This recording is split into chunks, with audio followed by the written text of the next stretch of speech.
Hello and welcome to episode 27. This week we reveal who won the battle between Golub Capital and Easterly Government Properties. We take a look at our portfolios and we battle two more stocks against each other with this week's theme of we can go even bigger. Without further delay, let's get underway. Every week we invest £25 into each portfolio. One portfolio where you select the stocks, one that tracks the market, and one that generates income to pay to you. We'll then invest an extra £1 into each portfolio for every 100 subscribers we get.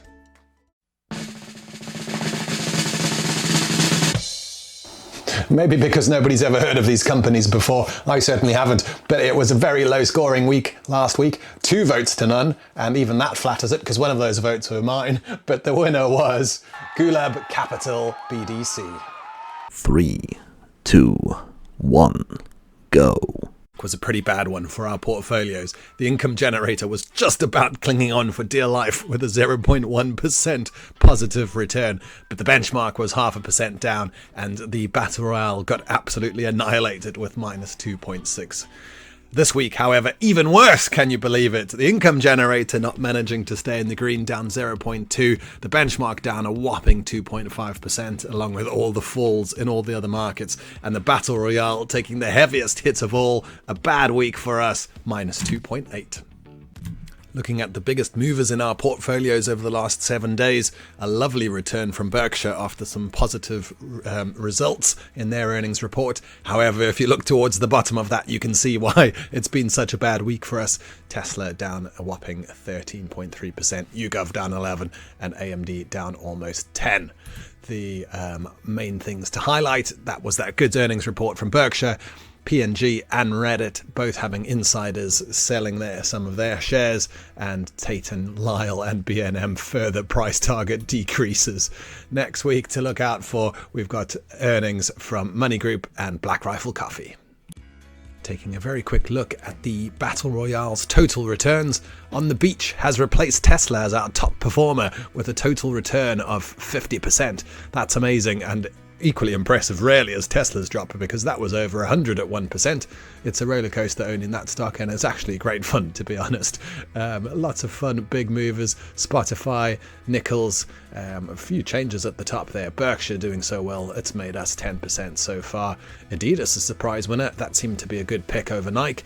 And going down, our latest addition is Expedia. It's gone up 0.6% over the week, but based on the time I managed to buy it, I've conspired to lose 0.7%. So, such is life. And looking at the bottom, B&M minus 32, Tate & Lyle minus 27, Renew minus 26, then another couple of 18s. These are dragging us down. The Battle Royale now has 25 stocks in its portfolio. 13 of them are making a profit and 12 are causing us a loss. It is neck and neck. The income generator is now making us £18.58 in annual dividends, which is great. That's up from £17.87 last week. We're getting paid £2, or we've already received £2.43 from our December dividend payment, and in March we're going to get an additional £3.31, which means we're paying £5.74 out in March to a lucky subscriber. Looking at our all-time totals, we've now added £625 to each of our 3 portfolios. But after last week's red and this week's red, it's not looking so good.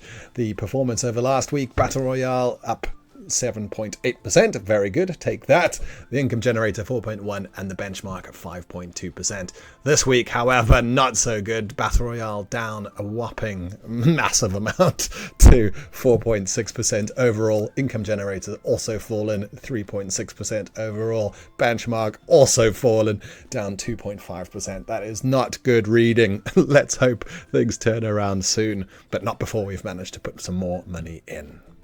3, 2, 1, fight. 10% yield is good, yes, but what about 20? A high yield stock usually carries higher risk and certainly requires more research. The reason for the higher yield is typically an atypical reason, such as the share price crash, the cyclical high, or unreliable income. Look out for those dividend traps. We're looking for high yield? Let's play the field. First up, we have the obvious, Oxford Lane Capital. I tried really hard to find something that was better than this and just exclude it from the list altogether, but I couldn't. Its dividend is incredible, 21.3%. The valuation, I thought maybe it'll be overvalued. Nope, undervalued. Any chance of negative future growth? No. Good projected future growth. So Oxford Lane Capital has to be on this list, and in fact has to be spoken about first. It's number one. The second, it's quite difficult to find high paying dividend yield companies. The second one I found is Ithaca Energy. It engages in exploration, development and production of oil and gas in the North Sea. It's got a massive dividend of 22.0%, which is just incredible. And also its future growth is positive. Analysts expect it to be staying positive. But, and this is a big but, if you believe them, simply Wall Street think it is incredibly overvalued. And to be honest, that alone has scared me off this one. So we're not going to look at that any further. The second suggestion I'm going to make is a company called Nordic American Tankers. It's a tanker company. They've gone through some hard times, hence the high dividend yield. If you take a look at their stock performance over the last 5 years, it's taken a battering. But they are renovating their fleet and introducing more ships, and so it's potentially got a good future. The one slight proviso is that its dividend yield is not quite as high, although 18.8% is still whopping. And what I did like of it, of course, is that it's apparently 74.8% undervalued, which is incredible. Its future growth, let's try that again, is also very good. Earnings per share growth of 15%, which if we just flick back to Oxford, its future growth is 15.7, so relatively close. Oxford just slightly beating it out, but the earnings growth rate 12.7, and again Oxford Lane just massive 58.7. But it does have that high undervaluation, if you can call it that. So I think it's pretty close. Let me know what you think.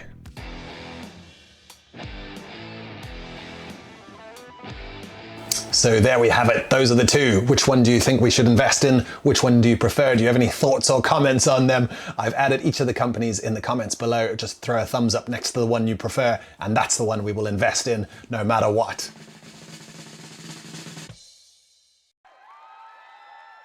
The markets may be red, but spring is around the corner, so keep an eye out for the daffodils that are starting to appear. I hope you have a fantastic week, and we will see you next week. Goodbye.